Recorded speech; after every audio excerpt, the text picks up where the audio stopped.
Chennai shopping మాల్లో ఉగాది వేడుకలు. మీ పండుగ షాపింగ్ చెన్నై షాపింగ్ మాల్లో చేయండి. అందమైన వస్త్రాలతో పాటు విలువైన బహుమతులు పొందండి.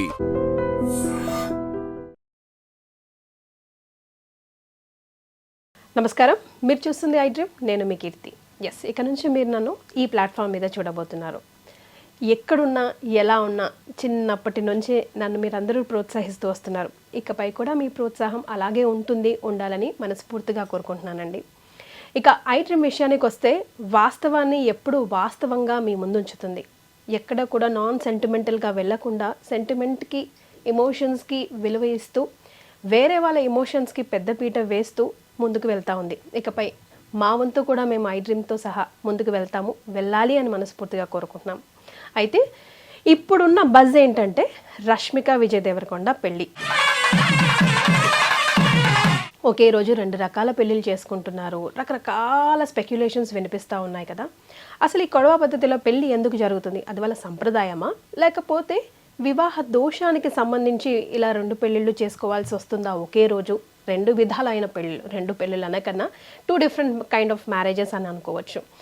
అసలు ఈ రకరకాల స్పెక్యులేషన్స్ ఉన్న ఈ తరుణంలో కరెక్ట్గా సమాధానం మనకి వీరికన్నా ఎక్కువగా ఎవ్వరూ చెప్పరండి. గురుగారు, నేను ఈరోజు ఈ టాపిక్ మీద ఐ డ్రీమ్లో మాట్లాడాలనుకుంటున్నానంటే నీకెందుకు సోదరి, నేను ఉన్నానని అప్పుడు ఇప్పుడు ఎప్పుడు. వీరితో నా ప్రయాణం ఇన్నాళ్ళది కాదండి, 15 సంవత్సరాలు అని చెప్పుకోవచ్చు. అంటే నేను శాటిలైట్ ఛానల్లో ఉన్నప్పటి నుంచి నాతో పాటు వారితో పాటు నేను ప్రయాణిస్తూ ఉన్నాము. ఒక రకంగా చెప్పాలంటే నా కెరియర్కి చాలా చాలా ప్లస్ అయ్యారు. వారెవరో కాదండి, బ్రహ్మశ్రీ నందిబట్ల శ్రీహరి శర్మ గురుగారు. నమస్తే గురుగారు. వాగర్థావివ సంపృక్తౌ వాగర్థ ప్రతిపత్తయే జగతః పితరౌ వందే పార్వతీ పరమేశ్వరౌ ఆదిత్యాయ చ సోమాయ మంగళాయ బుధాయ చ గురుశుక్రశనిభ్యశ్చరాహవే కేతవే నమః. శృంగేరి జగద్గురు పీఠాధిపతులకి, కంచి పీఠాధిపతులకి నమస్కారములు తెలియజేసుకుంటూ కార్యక్రమాన్ని ప్రారంభిద్దాం. ధర్మానికి సంబంధించి ఎప్పుడు మీరు నా వెనకాల ఒక లైబ్రరీలాగా నడిచాడు గురుగారు. ఏంటి ఇన్ని రకాల కన్ఫ్యూజన్? ఈ ప్రశ్నకి మా ప్రేక్షకులకి సమాధానం చెప్పండి అంటే నేను ఉన్నాను కదా సోదరి అంటూ ఎప్పుడు నా ముందున్నారు, నా వెనకాల ఉన్నారు, నడిపిస్తూ ఉన్నారు. ఇకపై కూడా మీ సహాయ సహకారాలు అలాగే ఉండాలని, మీ ఆశీర్వచనం నాపై, మా ఐ డ్రీమ్ ప్రేక్షకులపై ఉండాలని కోరుకుంటూ ఎంతగానో స్పెక్యులేషన్ బజ్ వస్తుంది. Of course most awaited marriage అని చెప్పొచ్చు ఎట్టకేలకి. ఇప్పుడు మనం ఈ వీడియో చేస్తున్న సమయానికి ఒక పెళ్ళి అయితే అయిపోయింది. అంటే ఒక పెళ్ళి అని ఎందుకంటున్నానంటే గురుగారు, 2 విధాలైన వివాహ వేదికని వాళ్ళు ఎంచుకున్నారు. దానిపై రకరకాల స్పెక్యులేషన్స్ వస్తూ ఉన్నాయి. అఫ్ కోర్స్ ఎవరైనా దంపతులు పెళ్లి చేసుకుంటున్నారంటే వాళ్ళు నిండు 100 ఏళ్ళు హాయిగా కలిసిమెలిసి ఉండాలి అని హిందూ ధర్మం ఎప్పుడు కోరుకుంటుంది. మనం అలాగే కోరుకుందాం. అంటే ఈ మాట ఎందుకంటున్నానంటే గురుగారు, వీళ్ళు విడిపోతారని, జాతకంలో దోషాలు ఉన్నాయని రకరకాల మాట్లాడుతూ ఉన్నారే. సో దీని అన్నిటికీ తెర విప్పేద్దాం గురుగారు ఈ వీడియోతో. మనం అసలు ఏంటి కొడవ పద్ధతి పెళ్ళి, ఎందుకు చేసుకోవాల్సి వస్తుంది అన్నది. తప్పకుండానమ్మా. ముందుగా ఐ డ్రీమ్ సంస్థలో మీ యొక్క అధ్యాయం ప్రారంభమవుతున్నందుకు మనస్ఫూర్తిగా మీరు దిగ్విజయంగా కొనసాగాలి, ఆనందంగా స్థిరంగా ఉండాలని నేను కొలిచే ఆ దైవాన్ని మనస్ఫూర్తిగా కోరుకుంటున్నాను. ధన్యవాదాలు. ఒక సోదరుడిగా మీకు ఎప్పుడు కూడా మంచే జరగాలి. ఇప్పుడు మీరు అన్నటువంటిదేనమ్మా, పబ్లిక్ ప్లాట్ఫామ్లో ఇప్పుడు బాగా ట్రోల్ అవుతున్నటువంటిది. ఇప్పుడు మనం వీడియో చేస్తున్న సమయానికి విజయ్ దేవరకొండ, రష్మిక మందన్న వారి మ్యారేజ్ అనగా వివాహము ఒక ఘట్టం పూర్తయిపోయింది. అంటే ఎందుకింతగా వారి వివాహ పద్ధతుల మీద ఎక్కువగా ట్రోల్స్ అవుతున్నాయి అని అంటే, వారు చేసుకోబోయే వివాహ పద్ధతులే దీనికి కారణం. అంతకుముందు సమంత గారు కూడా భూత వివాహం అని చేసుకున్నప్పుడు కూడా మనం కూడా వీడియో చేసాం, చాలా వైరల్ అయింది. ఇప్పుడు ఇదో కొత్త పద్ధతి వినిపిస్తా ఉంది. అందుకనే ఇప్పుడు మనము సమంత దగ్గరికి వచ్చామనుకోండి, నాగ చైతన్య సమంత వివాహం జరిగింది ఒక రోజు. అది మన హిందూ సాంప్రదాయ ప్రకారం. ఆమె ఆంగ్లో ఇండియన్ ప్రకారం కాబట్టి ఆంగ్లో ఇండియన్ పద్ధతి ప్రకారం ఇంకొక రోజు వివాహం చేసుకున్నారు. అదే విధానం ఇప్పుడు రష్మిక విజయ్ దేవరకొండ వివాహంలో జరగబోతుంది. ఇది తెలుసుకోకుండా చాలామంది నెగిటివ్ ట్రోల్స్ చేస్తున్నారు. ఎందుకు? ఆల్రెడీ రష్మికకి కొన్ని సంవత్సరాల కిందట కన్నడ హీరోతో ఎంగేజ్మెంట్ అయింది, రక్షిత్ శెట్టి అనే అబ్బాయితో. తర్వాత ఆమె, ఎందుకంటే ఒక స్త్రీకి హక్కు ఉంటుంది ఎవరిని వివాహం చేసుకోవాలి. ఎందుకంటే కన్యాదానం చేస్తున్నారు, వరదానం జరగట్లే. కన్యాదానం అన్నప్పుడు ఏంటి దాని అర్థము? మన అమ్మాయిని ఒక ఇంటికి ఇచ్చేటప్పుడు ఆ అమ్మాయి తల్లిదండ్రులు మన అమ్మాయి అక్కడ క్షేమంగా సుఖంగా సంతోషంగా మెట్టినింట ఉంటుందా అని చెప్పి ఎంచుకొని మరీ ఇస్తారు తప్ప అబ్బాయి అమ్మాయిని ఎంచుకోవడం ఉండదు. కాబట్టి కొంత చిన్నతనంలో అమ్మాయికి అప్పుడు ఎంత టీనేజ్ కూడా ఉండకపోవచ్చు, తెలిసి తెలియని ఆలోచనతో తీసుకున్న నిర్ణయం వల్ల ఎంగేజ్మెంట్ జరిగిపోయింది రక్షిత్ శెట్టితో. కానీ అక్కడ నా వ్యక్తిగతమైన అభిప్రాయం ప్రకారం తను ఏదైతే ఈ సినీ వినీలాకాశంలో ఎత్తుకెదగాలని అనుకున్నదో సహాయ సహకారాలు ఉంటాయేమో అనుకున్నదేమో దొరకలేదేమో, అందుకే క్యాన్సిల్ చేసుకుంది. తదనంతరం విజృంభించింది. మొత్తం సినీ ఇండస్ట్రీలో పెద్ద పెద్ద స్టార్లతో అనేక భాషలలో ఆ అమ్మాయి చాలా తక్కువ సమయంలో చేసింది. తనకి సరైన ఈడు జోడైనటువంటి వ్యక్తి విజయ్ దేవరకొండగా కనబడడం. అలాగే 2017లో అనుకుంటా కదమ్మా వీళ్ళిద్దరికి ఎంగేజ్మెంట్ అయింది. ఎంగేజ్మెంట్ అయిన తర్వాత కూడా అమ్మాయి అబ్జర్వ్ చేసి నా యొక్క జీవితానికి ఎక్కడైనా స్టాప్ పడుతుందా, విజయ్ దేవరకొండతో మూవ్ అయితే బాగుంటుందా అన్నీ అబ్జర్వ్ చేసుకున్న తర్వాతనే నిశ్చయానికి వచ్చి ఇప్పుడు మ్యారేజ్ డేట్ చేసుకున్నారు. 2017కి సంబంధించి ఇది ఎప్పుడమ్మా. కాబట్టి చాలా మంచిగానే నిర్ణయం తీసుకుంది. కాకపోతే దీనికి చాలామంది పలువలు చిలువలుగా మార్చుకుంటూ మూడో వివాహం చేసుకుంటున్నారా, మూడో వివాహం ఎప్పుడు, ఇట్లా ట్రోల్స్ చేస్తున్నారు. కానీ వాళ్ళిద్దరూ కూడాను వాళ్ళ యొక్క సాంప్రదాయానికి పెద్దపీట వేశారు. పెద్దపీట వేస్తూ ఇందులో భాగంగా మీరు చూసుకున్నట్లయితే వివాహము డేట్ ఫిక్స్ అయిన దగ్గర నుంచి కూడా తను చేపట్టబోయే యొక్క అమ్మాయి యొక్క ఆనందాన్ని కలిగించాలి, అమ్మాయికి కలిగించడం కోసం ఎక్కడా కూడా కాంప్రమైజ్ కాకుండా విజయ్ దేవరకొండ ఒక గొప్ప మహల్ రాజ్ ప్యాలెస్లో వివాహాన్ని నిశ్చయం చేసుకున్నారు. అన్నికి కూడా తన పట్టపు రాణి ఒక ఎవరి జీవితంలో పేదవాడైనా కానీ వివాహం చేసుకుంటే ఆ పేదవాడి భార్య కూడా ఆయన ఆ రాజు అయినా ఆమె పట్టపు రాణి, రాజ్యానికి ఆయన రాజు అయితే భార్య రాణి అంతే. ఇక్కడ ధనము అనేటువంటిది కాదమ్మా. ఎవరు వివాహం చేసుకున్న రాజు వివాహం చేసుకునే భార్య రాణిలాగా చూసుకుంటారు. ఆ విధంగా విజయ్ దేవరకొండ ఆ అమ్మాయిని వివాహం చేసుకోబోతున్నాడు మంచిగా అంగరంగ వైభవంగా. ఇందులో మెచ్చుకోదగినటువంటిది ఏంటంటేనమ్మా, వివాహ విషయంలో సెల్ ఫోన్స్ అనేటువంటి లేవు, నాట్ అలౌడ్. మీకు అంతా ఒక చోట భద్రంగా పెడతాం అంటే దీని అర్థాన్ని నెగిటివ్ యాటిట్యూడ్లో ఎలా చూపించారనంటే తల పొగరు, వీళ్ళకి ఎవరు సెల్ ఫోన్ తీసుకోకూడదు, వీళ్ళ దగ్గర ఎవరు కూడాను సెల్ ఫోన్ చూసుకోకూడదు, వ్యక్తిగతమైన స్వేచ్ఛ లేదు. కానీ పాజిటివ్ ఒకటి చెప్పమంటారమ్మా, అతను విజయ్ దేవరకొండ నిర్ణయం చాలా సబబ్ అని చెప్పవచ్చు, హర్షాతిరేకంగా మనం యాక్సెప్ట్ చేయొచ్చు. ఎందుకనంటే ఒక వివాహం జరుగుతున్నంతసేపు వచ్చినటువంటి అతిథులందరూ కూడా ఇప్పుడు సెల్ ఫోన్ కర్ణయక్షిణి అంటారు, అది మొత్తం డిస్టర్బ్ చేస్తుంది. వాళ్ళ వైపు వివాహం జరుగుతుంటే వివాహంకి వచ్చిన వాళ్ళు వివాహం కోసం కాకుండా వ్యక్తిగతమైన మెసేజ్లు మాట్లాడుకుంటూ కూర్చుంటుంటే ఆ వివాహం చేసుకునే దానికి విలువేముంటుంది. అందుకనే వచ్చిన అతిథులను కూడా గౌరవిస్తూ చక్కగా అందరినీ ఆహ్వానించి గౌరవిస్తూ వివాహం చేసుకుంటే అందరి అటెన్షన్ వాళ్ళ మీద ఉంటుంది, దంపతుల మీద. అంటే ఫొటోస్ ఎక్కడ వైరల్ అయిపోతాయేమో, పబ్లిక్ ఫిగర్ కదా, ఎందుకు వాళ్ళు వివాహం వాళ్ళు చేస్తున్నారు కదా, వీడియో రికార్డ్ చేస్తున్నారు కదా, ఫొటోస్ కూడా వస్తాయి కదా, ముందు వస్తాయి. ఒక వారం 10 రోజులు ఆగండి, మనమే అన్ని ప్రసార మాధ్యమాల్లో మనమే షేర్ చేసుకుంటాం. కానీ ఏదైతే వివాహం చేసుకుంటున్నాడో రష్మికతో వచ్చిన అతిథులందరి అటెన్షన్ ఉండడం వల్ల వచ్చిన వాళ్ళ అందరి మైండ్లో చిరకాలం గుర్తుండిపోతుంది ఎంత బాగా చేసుకుని. ఎందుకంటే ప్రతి ఘట్టాన్ని వచ్చిన అతిథులందరూ ఆస్వాదిస్తారు, ఎవరు సెల్ ఫోన్లో ఉండవు, డిస్ట్రాక్షన్స్ ఉండవు. తర్వాత మనం ఇప్పుడు మాట్లాడుకునే సమయానికి హిందూ సనాతన సాంప్రదాయ పద్ధతిగా చక్కగా మన తెలుగు పద్ధతిగా వివాహం జరుగుతుంది. సాయంకాలానికి వచ్చేసరికి రష్మిక మందన వివాహ పద్ధతి కొడువ వివాహ పద్ధతి, కొడువ జాతి అంటే కూర్గు అనేటువంటిది. అంటే బ్రహ్మగిరి కొండల్లో మీకు చెప్పాలి అంటే దీనికి ఒక పురాణ ప్రాశస్త్యం అనేటువంటిది ఉందమ్మా. అక్కడ ఎవరైనా ఇదే పద్ధతిలో వివాహం చేసుకోవాల్సిందే. కూర్గు పరిసర ప్రాంతాలు, కావేరి నది పుట్టినటువంటి కూర్గు పరిసర ప్రాంతాల్లో గిరిజనుల జాతి అని అంటారు. ఈ గిరిజనులు ఇప్పుడు మనకు వాల్మీకి బోయ జాతులు ఎట్లయితే గిరిజనులు ఉంటారో అలాగే గిరిజనుల జాతికి సంబంధించిన అమ్మాయి ఈ కొడువ జాతికి సంబంధించిన అమ్మాయి.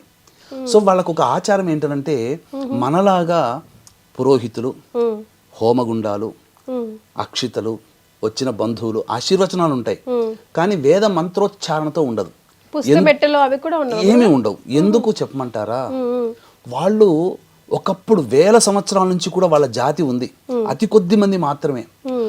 కొండలు లోయలు తిరిగి వెళ్ళి బ్రాహ్మణుడు వెళ్ళి పూజ చేయలేని పరిస్థితిలో నివసించిన ఆటవిక జాతిలో నుంచి వచ్చినటువంటి ఆణిముత్యం రష్మిక మందన్న.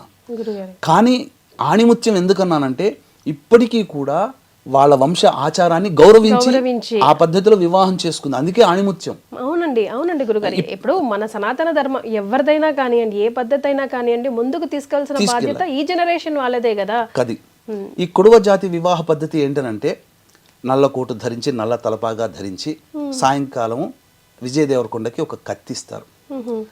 అరటి చెట్టు అక్కడ ఉంటుంది. ఒక్క వేటుతో అరటి చెట్టుని నరికేయాలి.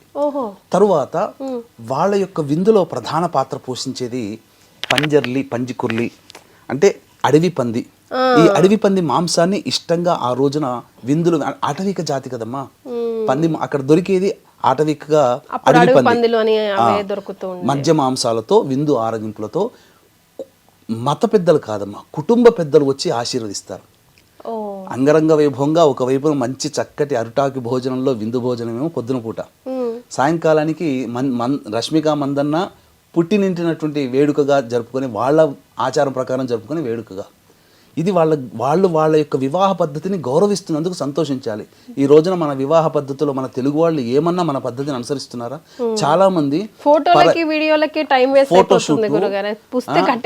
అసలు మనం నలుగు పిండి పెట్టుకుని స్నానం చేయాలమ్మా. మన పద్ధతి మొదలేసేసి హల్దీ అని, సంగీత్ అని, మెహందీ అని, వేరే నార్త్ ఇండియన్స్ పద్ధతి. ఒక్క నార్త్ ఇండియన్ మన పద్ధతిని ఆచరిస్తాడా? తమిళియన్స్ ఏ పద్ధతి చేసుకుంటే మన తెలుగు వాళ్ళు చేసుకోరు, కేరళ వాళ్ళే చేసుకుంటే మన తెలుగు వాళ్ళు. కానీ మన తెలుగు వాళ్ళ పద్ధతి, మన వివాహ పద్ధతి మర్చిపోయాం. కానీ ఇప్పటికీ కూడా కొన్ని అనేక మారుమూల ప్రాంతాల్లో కొన్ని వివాహ పద్ధతులు ఉన్నాయి. ఏంటి అనంటే శ్రీకాకుళం అటువైపు పోతే ఆడపిల్ల వస్త్రధారణతో చేసి మగపిల్లవాడు వివాహం ఉంటుంది. కొన్ని చోట్ల వైరల్ అయ్యాయి, వీడియోలు కూడా ఉన్నాయి. ఇప్పటికీ గౌరవించే వాళ్ళు ఉన్నారు, సాఫ్ట్వేర్ ఇంజనీర్ కావచ్చు, ఎంతైనా కానీ. కాకపోతే ఈ అమ్మాయి వివాహ పద్ధతి ప్రకారం బ్రాహ్మణులు ఉండరు. ఎందుకు ఉండరంటే ఆ కాలంలో కొండలు లోయల్లో ఈ జాతి పెరిగింది కాబట్టి, ఉన్నది కాబట్టి అక్కడ దాకా వచ్చి బ్రాహ్మణులు వివాహం చేసే అవకాశం లేదు, బ్రాహ్మణులు దొరకరు. కాబట్టి వాళ్ళ ఆటవిక సాంప్రదాయ ప్రకారము ఆ విధంగా గిరిజన పెద్దతులు అంతేనమ్మా, ఏమీ ఉండదు. ఇదే అసలు. కానీ దీనికి తెలియకుండా విలువ పలువలుగా దోషం ఉంది, కుజదోషం ఉంది, అందుకే అరటి చెట్టు లేకపోతే వివాహ దోషం ఉంది కాబట్టి ఇట్లా కాదు, వాళ్ళ వివాహ పద్ధతిని అనుసరిస్తున్నారు. దీనికి అరటి చెట్టును కొట్టేయడం అదేంటో గురుగారు, దాని వెనకాల ఏం సైన్స్ ఉందో, అంటే వీళ్ళు పెళ్లి చేసుకున్నట్టు ఎట్లా తెలుస్తుందో నాకు అర్థం కాల గురుగారు. పెద్దలు వచ్చి ఆశీర్వదిస్తారమ్మా అంతే.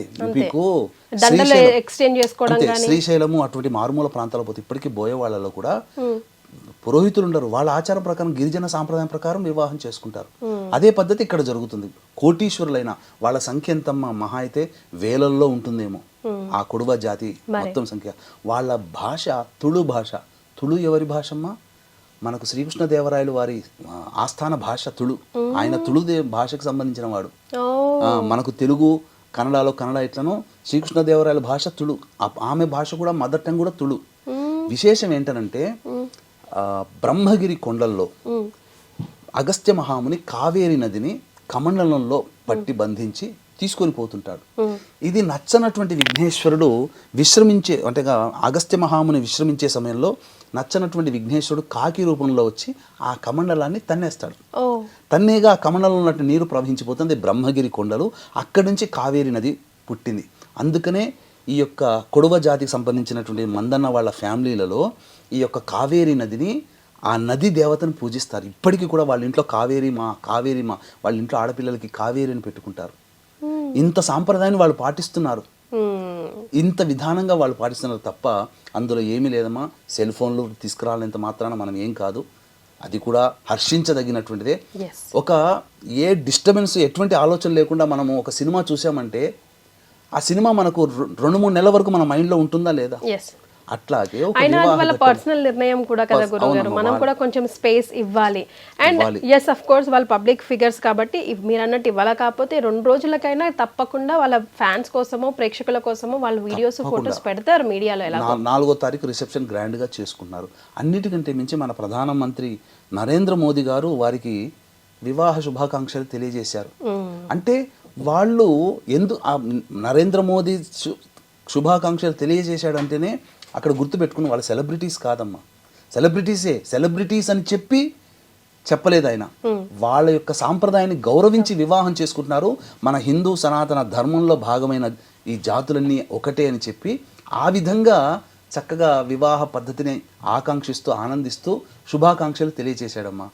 ఇంకా అంతకన్నా పెద్ద ప్రూఫ్ ఏం కావాలి. కాబట్టి ఎవ్వరు కూడా నెగిటివ్ ట్రోల్ చేయకండి, ఆనందంగా జరుపుకుంటున్నారు. అందరూ అతిథులు వెళ్ళి చక్కగా చేసుకుని వస్తారు తప్ప ఇదేదో వివాహ దోషాలకి సంబంధించినటువంటిది కాదు కాదు కాదు. వాళ్ళ సాంప్రదాయాన్ని గౌరవిస్తున్నారు, మనం ఆనందించాలి. హ్యాట్స్ ఆఫ్ అమ్మ, వాళ్ళు మన పద్ధతి ప్రకారం చేసుకుంటున్నారు.